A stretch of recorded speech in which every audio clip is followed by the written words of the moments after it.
Good morning बच्चों, अपना channel K2 Shyam study. आज का विषय है कैलेंडर में कराएंगे पार्ट 4। अब देखना है, जैसे पहला क्वेश्चन दिया है 1 जनवरी 2013 को कौन सा दिन था। तो याद रखना 2013 हमारा कैसा वर्ष है, साधारण वर्ष है। इससे हमेशा याद रखना 2013 से एक तारीख कन्फर्म हो जाती है। जनवरी कितने का होगा, 31 का। तो 31 जब एक तारीख क्लियर हो जाएगी तो हमेशा याद रखना जनवरी कितने की रहेगी, 30 की। तो इसमें 7 का डिवाइड करेंगे, 7 को 28 से इस पर कितना बचेगा, 2। कोड इस प्रकार हम पता लगाएंगे, जैसे जनवरी का कोड कितना हो गया, 2। अब देखो फरवरी कितने की होती है, 28 की। 7 को 28 से इस पर कितना बचेगा, 0 और 2 ऐड करेंगे तो कितना हो जाएगा, 2। फरवरी ख़त्म हो गया यहाँ पे। फिर उसके बाद मार्च कितने का होगा, 31 का। 7 को 28 से इस पर कितना बचेगा, 3 और 2 कितना हो जाएगा, 5, यानी मार्च।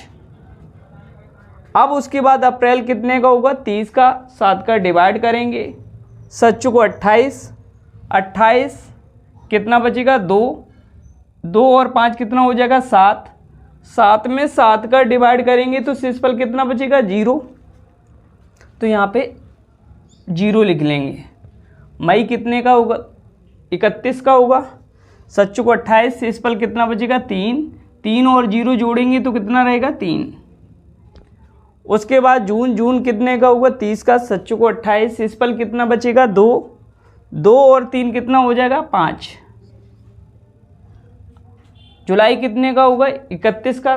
7 का डिवाइड करेंगे, 7 को 28 से इस पर कितना बचेगा, 3 और 5 कितना हो जाएगा, 8 में 7 का डिवाइड चला जाएगा, 7 एकम 7 से इस पर कितना बचेगा, 1। तो जुलाई का कोड कितना हो जाएगा, 1।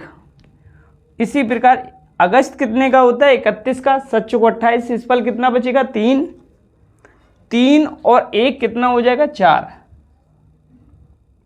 अब सितंबर कितने का होगा, 30 का। 7 को 28 से इस पर कितना बचेगा, 4 और 2 कितना हो जाएगा, 6। सितंबर यहाँ पे ख़त्म हो गया।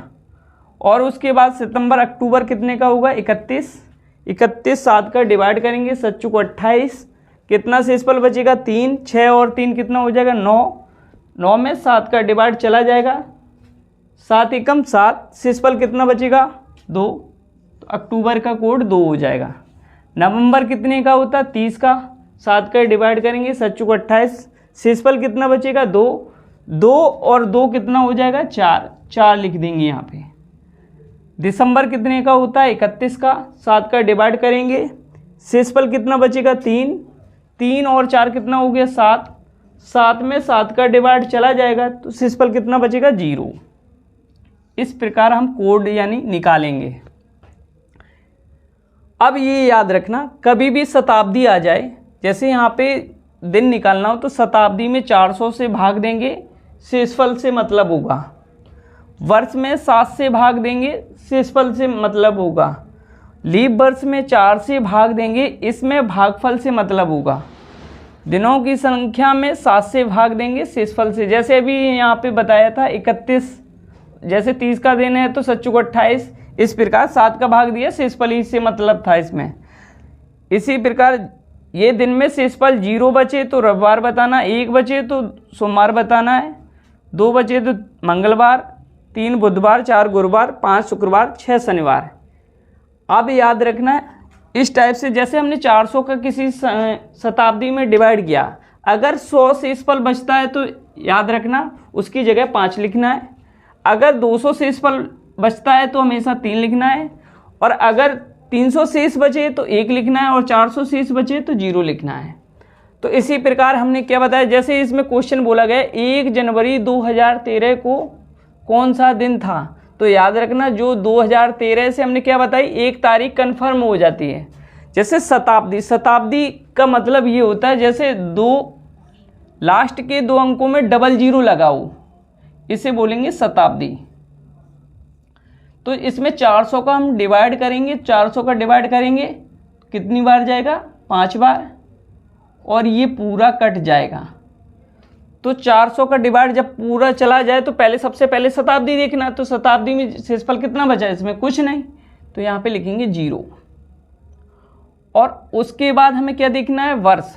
वर्ष होता है यानी लास्ट के 2 अंक देखने हैं। इसमें वर्ष में कितने का डिवाइड करेंगे, 7 का भाग करेंगे। यहाँ पे 7 का जब हम 13 में भाग करेंगे तो शेषफल कितना बचेगा, 6। तो यहाँ पे 6 लिख लेंगे।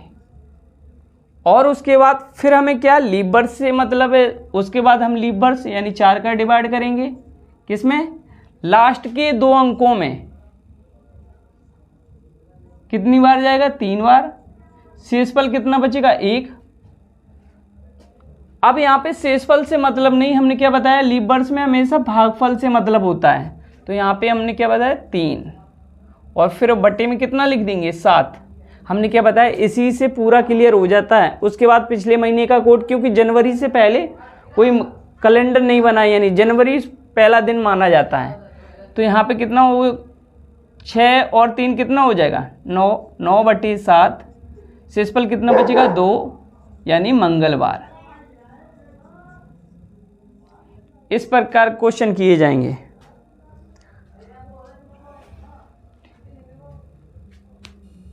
ये 15 अगस्त 1945 को कौन सा दिन था। तो सबसे पहले हमने क्या बताया, शताब्दी देखेंगे। शताब्दी में किसके 400 का डिवाइड करेंगे, 400 यहाँ लिख लेंगे। शताब्दी किसे बोला जाएगा, ये याद रखना, जिसके लास्ट 2 अंक में 00 लगा। जैसे यहाँ पे 1900 लिख लिया, 4 चुको 1600। अब यहाँ पे देखो कितना बचा, 300। यहाँ पे शेषफल 300 बचे, 1 लिखना है, 200 बचे, 3 लिखना है, 100 बचे, 5 लिखना है। 400 में 400 का पूरा डिवाइड ही चला जाएगा। तो सबसे पहले हम देखेंगे शताब्दी, क्योंकि हमने फार्मूले में सबसे पहले क्या बताया, शताब्दी देखना है। तो शेषफल से मतलब है, 300 में शेषफल कितना बताया हमने, 1। तो यहाँ पे 1 लिख लेंगे। फिर देखो लास्ट के 2 अंकों में हमने क्या बताया, वर्ष निकालना। वर्ष में शेषफल यानी 2 अंकों में डिवाइड करना 7 का। जैसे 7 का 45 में डिवाइड करेंगे, 7 छंगे 42। यहाँ पे कितना शेष बचेगा, 3। तो यहाँ पे कितना लिख देंगे, 3। उसके बाद हमने बताया लीप वर्ष। लीप वर्ष में भागफल से मतलब होता है लास्ट के 2 अंक, इसमें भी देखना है। यहाँ पे 4 का हम डिवाइड करेंगे किसमें, 45 में। कितनी बार जाएगा, 4 एकम 4। फिर देखो यहाँ पे 4 एकम 4, यहाँ पे 1। यहाँ पर हमने क्या लिखा है, भागफल से मतलब होता है। तो भागफल कितना निकला यहाँ पे, 11। तो 11 लिख लेंगे यहाँ पे। फिर उसके बाद पिछले महीने का कोड। पिछले महीने का कोड कितना है, देखो अगस्त ये है, पिछले महीने जुलाई। जुलाई का कितना बताएंगे, 1। और प्लस दिनों की संख्या, दिन इसमें 7 का डिवाइड करेंगे तो शेषफल कितना बचेगा हमारा, 1। और 7 का डिवाइड कर देंगे। तो याद रखना है यहाँ पे कितना हो जाएगा, देखो यहाँ पे 15 2 17। 17 में 7 का डिवाइड करेंगे, शेषफल कितना बचेगा, 3, यानी बुधवार। अब टाइप सेकंड में देखना है आप लोगों को। इसमें दिन बताना है। सबसे पहले ये देखना है ये साधारण वर्ष है कि लीप वर्ष। अगर कोई लीप वर्ष है, लीप वर्ष दिखाई दे, तो जनवरी और फरवरी जो वर्ष यानी शताब्दी वर्ष और लीप वर्ष के योग से हमेशा 1 घटाना है। किस किस महीने में, जनवरी, सिर्फ फरवरी, वो भी लीप ईयर में। अब देखो 2012 हमारा कैसा वर्ष है, लीप ईयर है, क्योंकि 4 का डिवाइड जा रहा है। तो सबसे पहले हम क्या देखेंगे, शताब्दी। शताब्दी में 400 का डिवाइड करेंगे यानी 2000 में, तो शेषफल कितना आएगा हमारा, 0। शताब्दी के बाद हमने बताया वर्ष। वर्ष में कितने का डिवाइड करेंगे, 7 का डिवाइड करेंगे, तो शेषफल कितना बचेगा हमारा, 5। उसके बाद देखेंगे लीप ईयर, यानी 4 का डिवाइड करेंगे। 4 का डिवाइड पूर्ण रूप से चला जाए तो याद रखना इन यानी शताब्दी वर्ष और लीप वर्ष के योग से हमेशा 1 घटाना होगा। और हमने ये तो बताया ही कि 1 तारीख इससे पूरी क्लियर हो जाती है हमारे यहाँ। तो हम यहाँ पे 7 का डिवाइड कर देंगे, तो समझ लेना यहाँ पे 5 3 8 में से 1 गया 7। 7 का 7 में डिवाइड करेंगे तो शेषफल कितना आएगा, 0, यानी रविवार। अगर कोई पूछे 1 जनवरी 2012 को कौन सा दिन था, तो याद रखना रविवार। अब देखो इसी टाइप जैसा क्वेश्चन इसमें आ गया, 26 जनवरी 2016 को कौन सा दिन था। तो याद रखना यहाँ पे जब सबसे पहले हमें क्या देखना है, शताब्दी। शताब्दी यानी 2000 में 400 का डिवाइड करेंगे तो शेषफल कितना आएगा, 0। फिर उसके बाद देखेंगे वर्ष लास्ट के 2 अंक देखने, 7 का डिवाइड करेंगे, 7 दूनी 14, शेषफल कितना बचेगा, 2। उसके बाद लास्ट के 2 अंकों में 4 का यानी लीप वर्ष देखना है, तो लास्ट के 2 अंकों में 4 का डिवाइड करेंगे, 4 चौको 16, पूर्ण रूप से चला गया। तो याद रखना हमने क्या बताया, इसमें लीप ईयर दिखाई दे तो इनके योग से 1 घटाया जाता है। इससे हमारी 1 तारीख क्लियर हो गई। अब बचे दिन इसमें कितने, 25। तो 7 का डिवाइड 25 में करेंगे तो शेषफल कितना बचेगा हमारा, यानी 4। तो 4 यहाँ पे ऐड कर लेंगे और अपन क्या कर लेंगे, 7 का डिवाइड। तो देखो यहाँ पे कितना हो जाएगा, 4 4 8 2 10 में से 1 गया यानी 9/7। अगर हम इसमें 7 का डिवाइड करेंगे तो शेषफल कितना बचेगा, 2। तो 2 को क्या बताया हमने, क्या होगा, मंगलवार।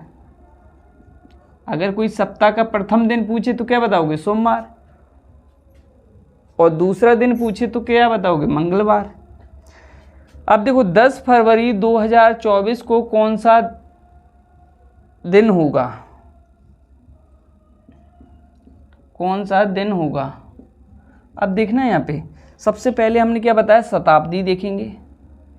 ये 2024 कैसा वर्ष है, लीप ईयर है। तो हमेशा हमने बताया था जनवरी और फरवरी के माह में सिर्फ 1 घटाना और किसी में नहीं।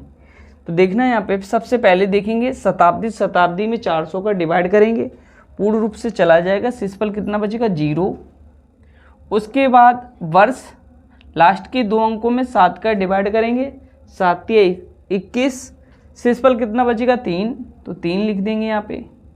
और उसके बाद लीप ईयर देखना है तो 4 का डिवाइड 24 में देंगे, पूर्ण रूप से चला जाएगा।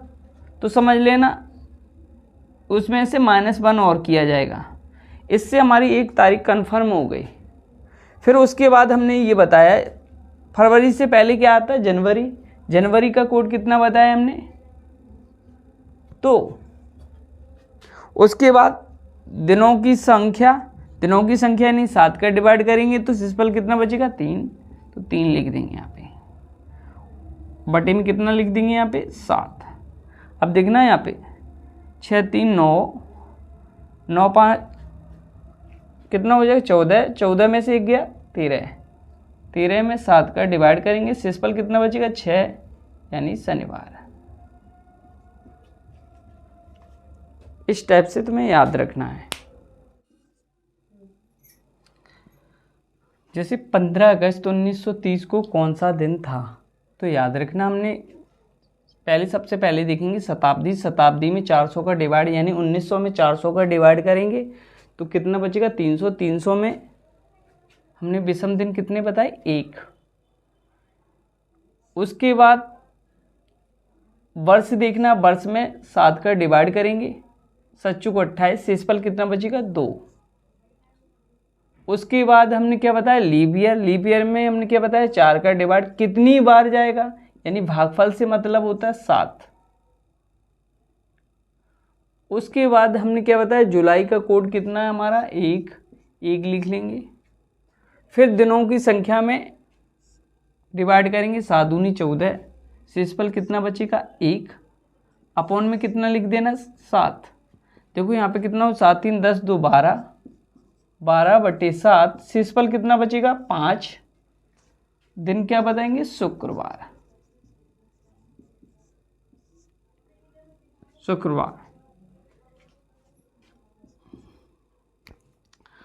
आशा करते हैं यह जानकारी आपको अच्छी लगी होगी। इस जानकारी के लिए लाइक और शेयर ज़रूर कीजिए। ऐसी ही जानकारी के लिए सब्सक्राइब कीजिए, बेल आइकन को प्रेस कीजिए। धन्यवाद।